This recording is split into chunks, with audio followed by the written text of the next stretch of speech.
Olá pessoal, estamos aqui de volta para mais uma aula sobre figuras de linguagem. Lembrando que se você perdeu as nossas outras duas aulas, é só acionar o cardzinho que está logo aqui em cima, certo? Nós já passamos pelas figuras semânticas, figuras de sintaxe ou de construção e hoje nós vamos abordar figuras de pensamento, correto? Lembrem-se de que figura semântica trabalha com um sentido específico de uma palavra, o campo de significação daquela palavra. A figura de pensamento, ela vai trabalhar com uma alteração, por exemplo, de uma palavra. Foi o exemplo que eu dei lá no início das nossas aulas, no nosso primeiro vídeo, com a palavra maravilhosidade, certo? Dentro de uma figura semântica, com uma metáfora, a gente viu o exemplo no caso, de que Deus, em toda a sua maravilhosidade, tenha compaixão de nós. E vimos o exemplo, que pode ocorrer no nosso dia a dia, se referindo a alguém ou se referindo até aos nossos animais, nossos pets, os nossos animais de estimação, por exemplo, Quem foi a maravilhosidade que comeu o pote de comida?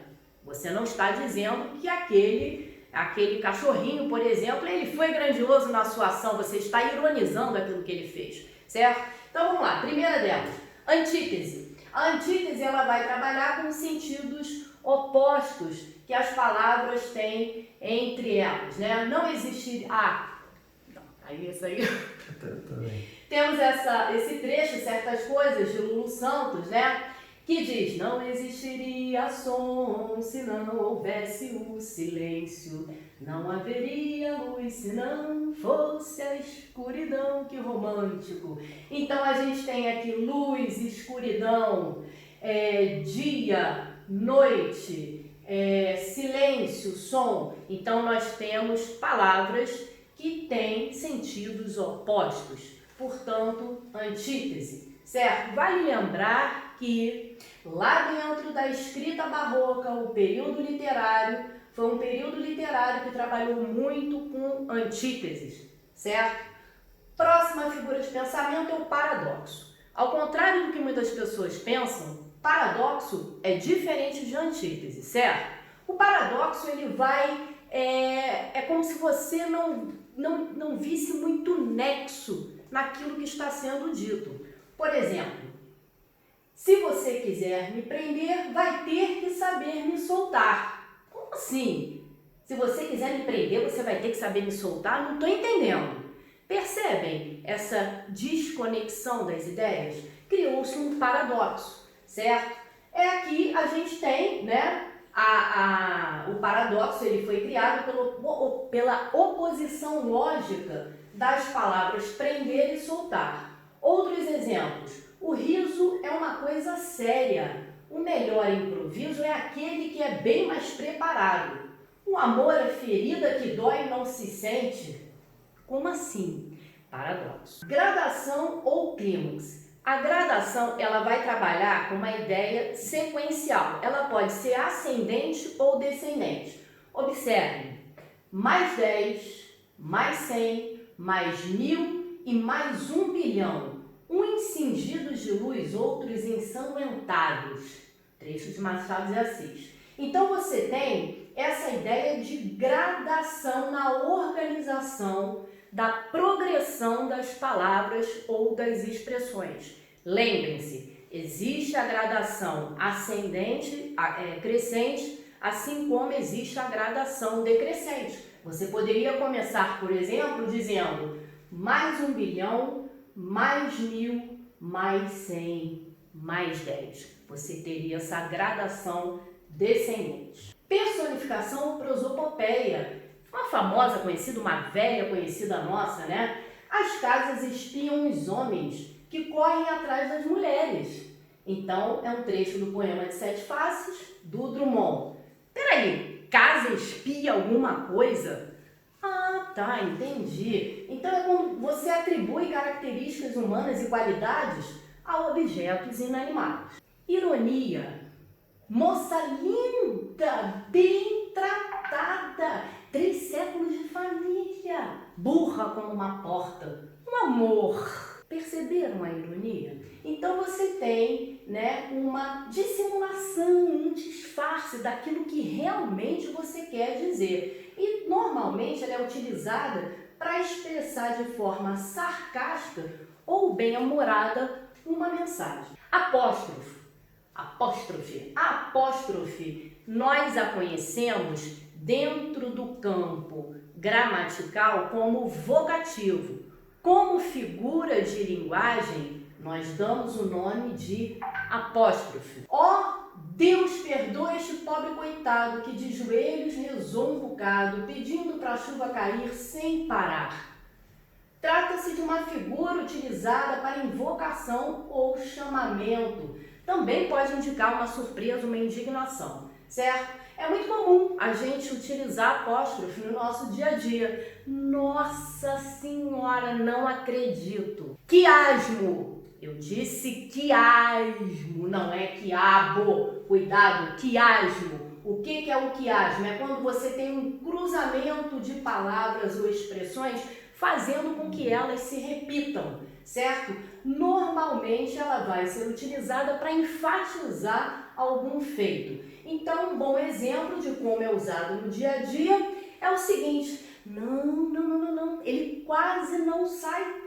Vai de casa para o trabalho, do trabalho para casa, de casa para o trabalho, do trabalho para casa, entendeu? Então, olha só, exemplo aqui no meio do caminho do Olavo Bilac. Cheguei, chegaste, tu vinhas fatigado e triste e fatigado eu vinha. Então, aqui nós temos esse cruzamento de palavras ou expressões que recebe o nome de quiasmo. E daí, na sequência, vamos aproveitar e trabalhar com as figuras sonoras, certo? Então, nossa aula de hoje está tratando sobre figuras de pensamento e figuras sonoras. Lembrando que há 2 aulas já disponíveis que foram sobre figura semântica e figura sintática, também chamada de construção, certo? Então vamos adiante. Temos a cacofonia. A cacofonia, ela causa, sim, às vezes um pouco de constrangimento nas pessoas quando elas acabam incorrendo na junção de final de sílaba e início de outra e acaba dando uma sonoridade estranha à palavra, mas ela também pode ser utilizada como recurso sonoro, especificamente na literatura, como é o caso aqui desse trecho do Camões.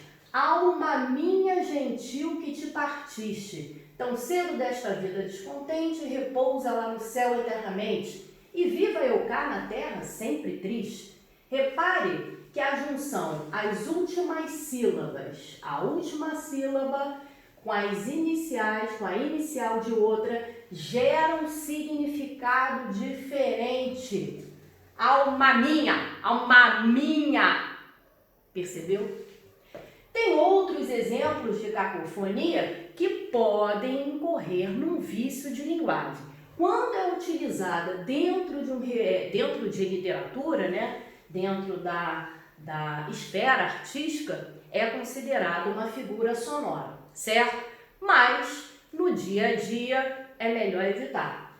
Quer dizer, depende. Eu beijei a boca dela. Cadela? A prova valia 5 pontos, 1 por cada acento. Porcada? Ela tinha uma saia longa. Latinha. Vou te dar uma mão nessa tarefa. Então, cuidado, a nossa língua é tão rica, né? Tão cheia de termos, de palavras, de expressões. A gente tem como reorganizar na hora da gente se expressar. Principalmente na hora que a gente tem um compromisso maior com a nossa norma padrão, que é quando a gente escreve, o ato de escrever. Então, cuidado para vocês não cometerem a cacofonia e acabar se desviando da norma culta. E daí você acaba criando um vício de linguagem. Onomatopeia. A onomatopeia a gente aprende lá, quando a gente tem 11 anos, 10 anos, né? É quando você quer representar um barulho, né? Reproduzir um barulho que você um ruído que você não encontra no dicionário. Então a gente tem essa música, né, antiga do Vinícius de Moraes, o relógio, passa tempo, tic-tac, passa a hora, chega logo, tic-tac, vai-te embora. Então a gente tem aqui a forma tic-tac representando o barulho do relógio. A literação. A literação é quando você percebe repetição de consoantes dentro de uma estrutura frasal, dentro de um verso. Vozes veladas, veludosas vozes, volúpias dos vilões, vozes veladas, vácuos velhos, vórtices velórios dos ventos, vivas, vãs vulcanizadas. E aí? Eu acho que eu já fiz isso já, são os famosos trava-línguas, lembram-se disso? O rato roeu a roupa do rei de Roma, quem com ferro fere, com ferro será ferido. Muitas brincadeiras a gente já fez, né, quando a gente era criança, com aliterações, só que a gente não sabia. Assim como há repetição de consoantes, há também repetição vocálica, certo? É a moda da menina muda, da menina trombuda, que muda de modos e dá medo. Então, assim como existe a repetição de consoantes, existe também a repetição de vogais tônicas ou de sílabas com as mesmas consoantes e vogais distintas, certo? Então, nós temos aliteração, repetição de consoantes, assonância, repetição vocálica. Paronomásia.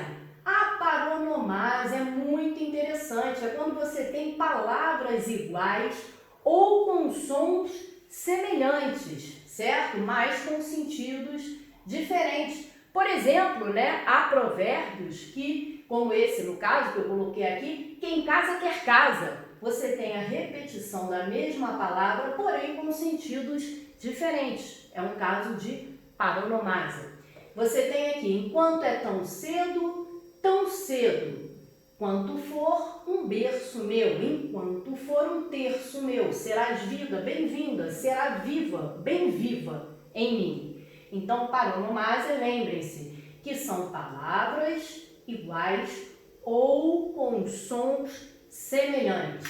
Bom, pessoal, então aqui encerramos o nosso estudo sobre figuras de linguagem. E agora que eu sei que você virou um expert no assunto, vamos retomar a nossa primeira aula com aquelas músicas que nós ouvimos, mas nem nos damos conta se há figuras de linguagem ou não. Mas agora você vai saber.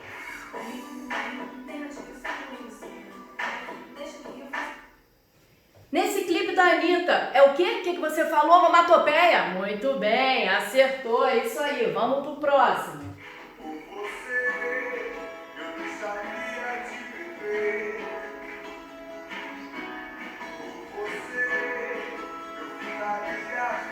Nesse caso, na música do Barão Vermelho, mais especificamente do Frejá, a gente tem várias ocorrências de hipérbole.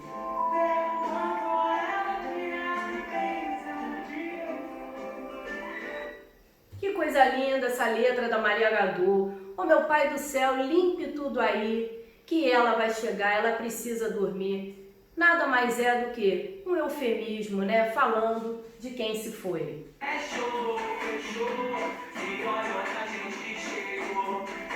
Pois é, né? Quem diria MC Guimê, hein? Olha, uma loucura, hein? MC Guimê aí tem um trecho que ele diz: eu sou o país do futebol negou. Metonímia, quem diria?